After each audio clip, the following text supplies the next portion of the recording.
Queen 2 is the one where they went full prog, really, isn't it? It was the two sides, the black and the white. White side 1, black side 2, and mainly Brian May on side 1, and all Freddie, if I remember rightly, on side 2, and Ogre Battle with the bit in it. I really loved it when I was a kid. You know, I was a real Queen fan when I was a kid. Still, you know, I still am. I still go back to their albums. You know that my favourite is Hot Space. Yeah, put that chair leg down. We don't need to have an argument about it right now. However, sometimes I still go back to Queen 1. Still do it. Food in my teeth. Just eating, you see. Bit of chicken. Southern fried style. Very nice. Enjoying me dinner all over again. Sometimes when I have this beer a bit bigger, you can keep food in there for a couple of hours or so. Yeah. Not really, but you know what I mean. Anyway, sometimes this first album is overlooked. And the reason being, because it's sort of neither one thing nor the other, or it's several things. So it's a combination of tracks or a track that was around when in the Smile days, you know, with Brian May and Roger Meadows Taylor, Doing All Right, which is a sort of 70s pop thing with a big pushy rock thing at the end of it. There's a bit of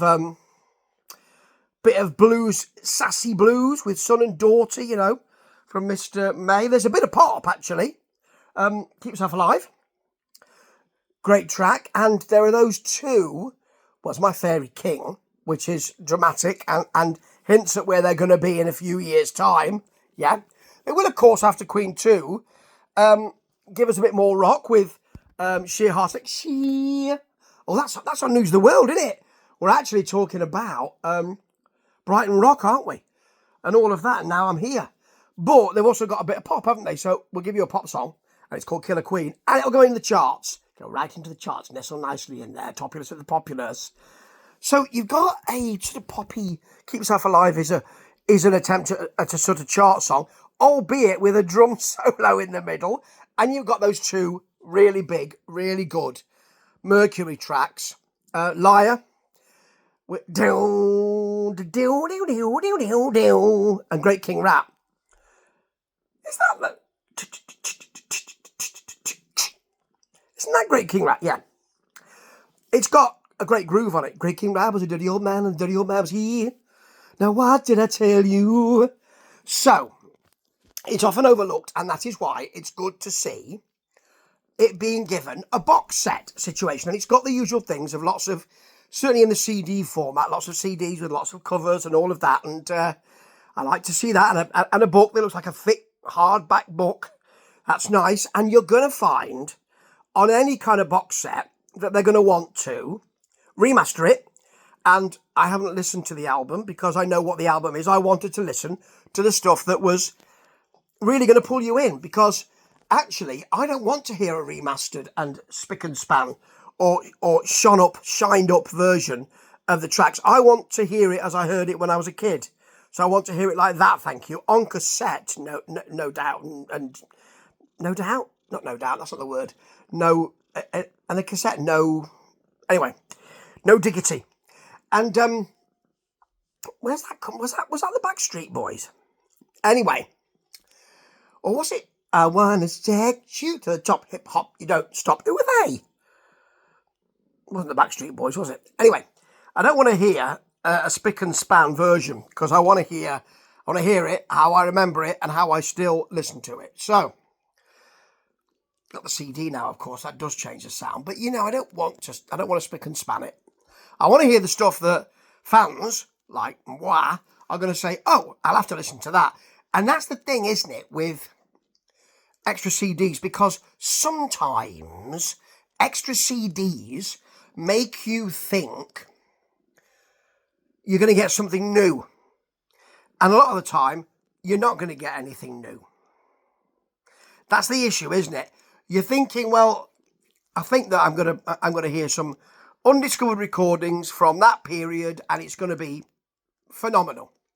Or it's going to be something like Creatures of the Night, you know, the big box set from Kiss, where on I think it was the 5th CD, you had sound effects from the tour, like cannon fire and things like that. We don't really need to do that, unless it's a track called Cannon Fire and it's something that has never been heard before. There is a track here that I haven't heard. Now, Queen fans might say, oh, for sure, Hangman is something that we've all heard before. But there's a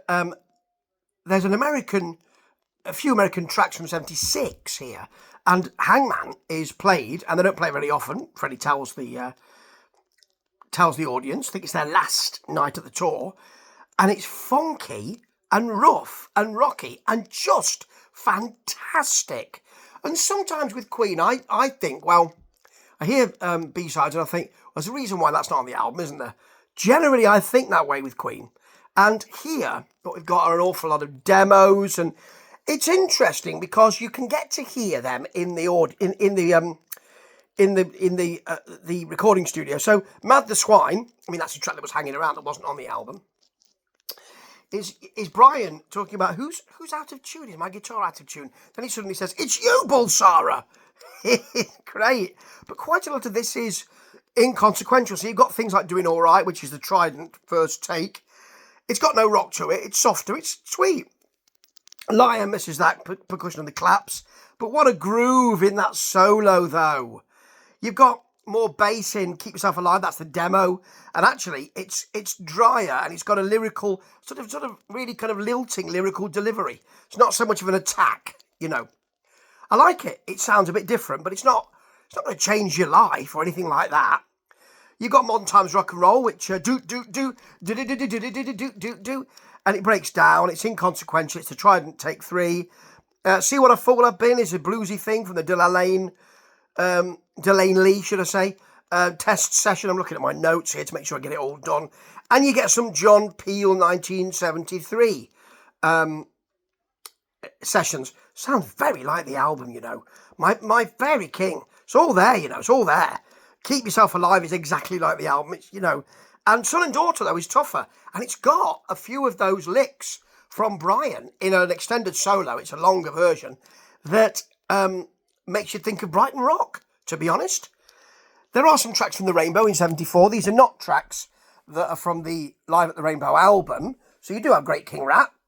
The energy is great in that. You've got a bash through of Liar with a superb groove. Then you've got something from the 70s, Jesus in the 70s. All going down to see the Lord Jesus. All right. And that's a bit muffled. And then there's something that's I'm a Man from 1970, which is a slow blues thing with a bit of da-na-na-na-na, if you're looking for trouble. Bit of that in it. And it's all a bit inconsequential, to be honest. It's not... It looks good, and it is an album that should be bigged up. Let me make that clear. It's an album which is an oddity because it's their first one. You can see them. Some bands, you think, well, they came to that album. They've been looking to do this for years, and that's a great album. And where are they going to go after this? Well, nowhere. With this album, you think, actually, maybe looking at it through the prism of history, maybe I'm doing that. But it does seem as though you're thinking they can do more. They're not quite sure where they want to be here.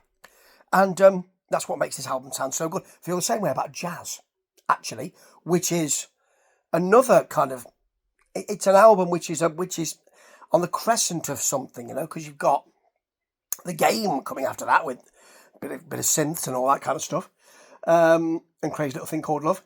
No One Bites the Dust. But this is a bit like that. So it does... I'm pleased that they're doing this, but some of those demos... I mean, you do feel like you're in the studio with the band, and I love the band so much that when I was a kid, I was desperate to hear what they sounded like. And actually, Roger Meadows Taylor was and John Deacon were on Pop Quiz. Remember that with Mike Reed? God, I couldn't wait. I think I recorded it. Actually, I think you know, on a cassette player. I'm doing an impression of pressing the two buttons at the same time. Yeah.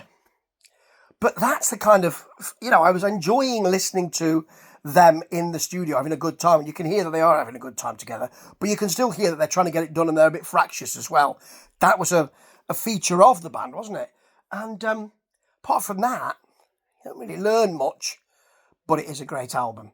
So, if you haven't heard it, and you think, I wonder what that first album's like, you must listen to this, because it is blooming marvellous.